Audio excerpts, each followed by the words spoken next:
बहनों और बेटियों से बात करने के लिए आया हूं।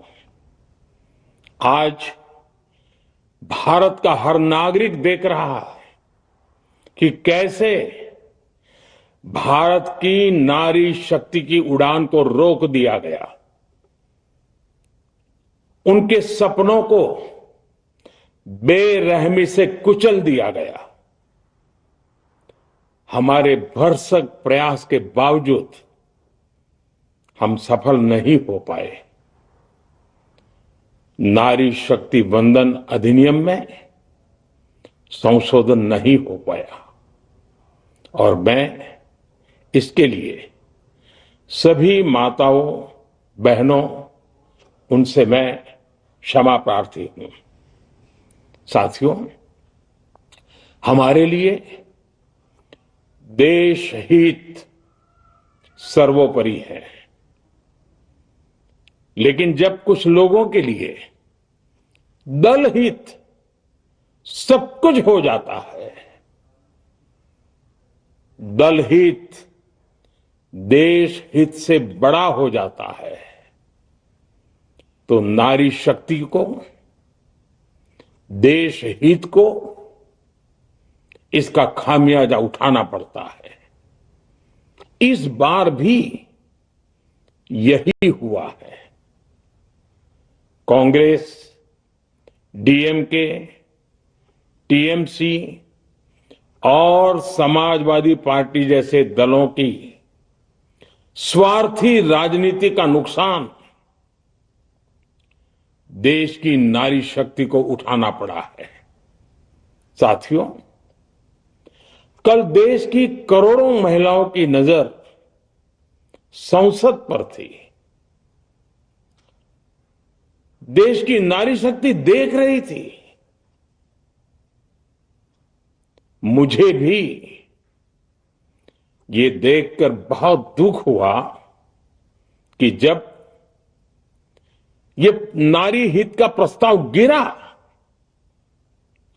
तो कांग्रेस, डीएमके, टीएमसी, सपा जैसी परिवारवादी पार्टियां खुशी से तालियां बजा रही थी। महिलाओं से उनके अधिकार छीनकर ये लोग मेजें थपथपा रहे थे। उन्होंने जो किया वो केवल टेबल पर थाप नहीं थी, वो नारी के स्वाभिमान पर, उसके आत्मसम्मान पर चोट थी। और नारी सब भूल जाती है, अपना अपमान कभी नहीं भूलती। इसलिए संसद में कांग्रेस और उसके सहयोगियों के उन सबके व्यवहार की कसक हर नारी के मन में हमेशा रहेगी। देश की नारी जब भी अपने क्षेत्र में इन नेताओं को देखेगी तो वो याद करेगी कि इन्हीं लोगों ने संसद में महिला आरक्षण को रोकने का जश्न मनाया था, खुशियां मनाई थी। कल संसद में नारी शक्ति वंदन संशोधन का जिन भी दलों ने विरोध किया है, उनसे मैं दो टूक कहूंगा। ये लोग नारी शक्ति को फॉर ग्रांटेड ले रहे हैं। वो ये भूल रहे हैं कि 21वीं सदी की नारी देश की हर घटना पर नजर रख रही है। वो उनकी मंशा भांप रही है और सच्चाई भी भली भांति जान चुकी है। इसलिए महिला आरक्षण विरोध करके जो पाप विपक्ष ने किया है, इसकी उन्हें सजा जरूर मिलेगी। इन दलों ने संविधान निर्माताओं की भावनाओं का भी अपमान किया है और जनता द्वारा इसकी सजा से भी वो बच नहीं पाएंगे। साथियों, सदन में नारी शक्ति वंदन संशोधन किसी से भी कुछ छीनने का नहीं था। नारी शक्ति वंदन संशोधन हर किसी को कुछ न कुछ देने का था, देने के लिए संशोधन का था। ये 40 साल से लटके हुए नारी के हक को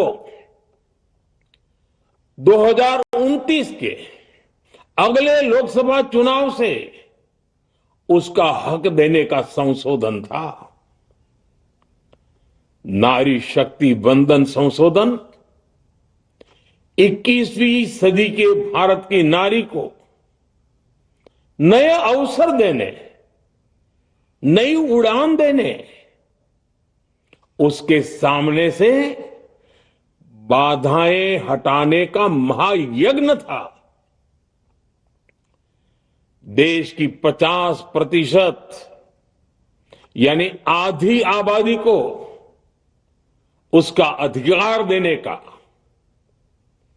साफ नियत के साथ, ईमानदारी के साथ किया गया एक पवित्र प्रयास था। नारी को भारत की विकास यात्रा में सहयात्री बनाने और सबको जोड़ने का प्रयास था। नारी शक्ति वंदन संशोधन समय की मांग है। नारी शक्ति वंदन संशोधन उत्तर, दक्षिण, पूर्व, पश्चिम सभी राज्यों की, हर राज्य की शक्ति में समान वृद्धि का प्रयास था। ये संसद में सभी राज्यों की आवाज को अधिक शक्ति देने का प्रयास था। राज्य छोटा हो, राज्य बड़ा हो, राज्य की आबादी कम हो या राज्य की आबादी ज्यादा हो, सबकी समान अनुपात में शक्ति बढ़ाने की कोशिश थी। लेकिन इस ईमानदार प्रयास की कांग्रेस और उसके सहयोगियों ने सदन में पूरे देश के सामने भ्रूण हत्या कर दी है, भ्रूण हत्या कर दी है। ये Congress, TMC, Samajwadi party, DMK जैसे दल इस भ्रूण हत्या के गुनहगार है। ये देश के संविधान के अपराधी हैं। ये देश की नारी शक्ति के अपराधी हैं। साथियों, कांग्रेस महिला आरक्षण के विषय से ही नफरत करती है। उसने हमेशा से ही महिला आरक्षण को रोकने के लिए षड्यंत्र किए हैं। इस दिशा में पहले जितनी बार भी प्रयास हुए, हर बार कांग्रेस ने इसमें रोड़े अटकाए हैं। इस बार भी कांग्रेस और उसके साथियों ने महिला आरक्षण को रोकने के लिए एक के बाद एक नए झूठ का सहारा लिया। कभी संख्या को लेकर, कभी किसी और तरीके से कांग्रेस और उसके साथियों ने देश को गुमराह करने की कोशिश की।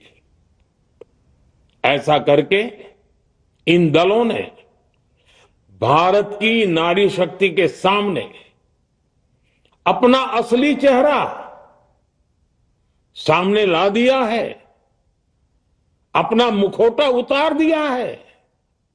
साथियों, मुझे व्यक्तिगत तौर पर आशा थी कि कांग्रेस अपनी दशकों पुरानी गलती सुधारेगी।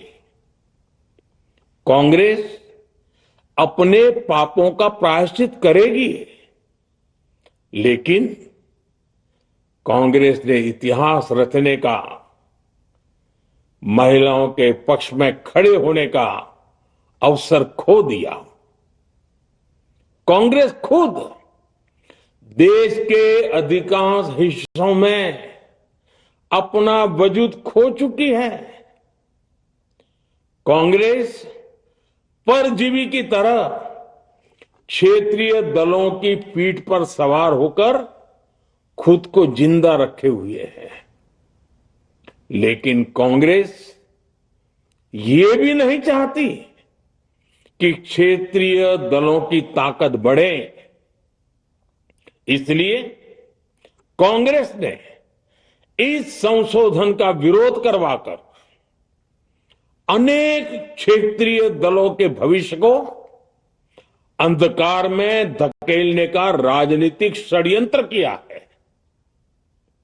साथियों, Congress, Samajwadi party, DMK, TMC और दूसरी पार्टियां इतने वर्षों से हर बार वही बहाने, वही कुतर्क गढ़ते आए हैं, बनाते आए हैं।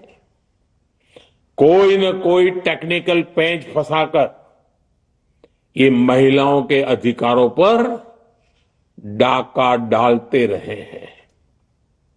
देश राजनीति का ये भद्दा पैटर्न बराबर समझ चुका है और उसके पीछे की वजह भी जान चुका है।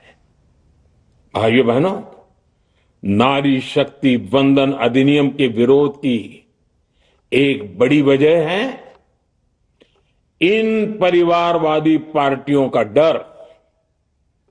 इन्हें डर है अगर महिलाएं सशक्त हो गई तो इन परिवारवादी पार्टियों का नेतृत्व खतरे में पड़ जाएगा। ये कभी नहीं चाहेंगे कि उनके परिवार के बाहर की महिलाएं आगे बढ़े। आज पंचायतों में, लोकल बॉडीज में जिन हजारों लाखों महिलाओं ने अपनी क्षमता को साबित किया है, जब आगे बढ़कर लोकसभा और विधानसभाओं में आना चाहती हैं, देश की सेवा करना चाहती है, परिवारवादियों के भीतर उनसे असुरक्षा की भावना बैठी हुई है।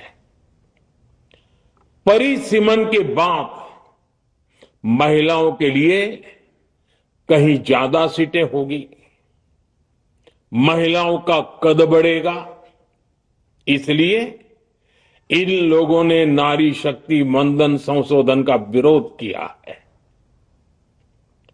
देश की नारी शक्ति कांग्रेस और उसके सहयोगियों को इस पाप के लिए कभी माफ नहीं करेगी। मेरे प्रिय देशवासियों, कांग्रेस और उसके साथी दल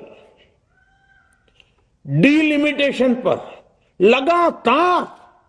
लगातार झूठ बोल रहे हैं। ये इस बहाने विभाजन की आग को सुलगाना चाहते हैं, क्योंकि बांटो और राज करो। कांग्रेस ये पॉलिटिक्स अंग्रेजों से विरासत में सीख कर आई है और कांग्रेस आज भी उसी के सहारे चल रही है। कांग्रेस ने हमेशा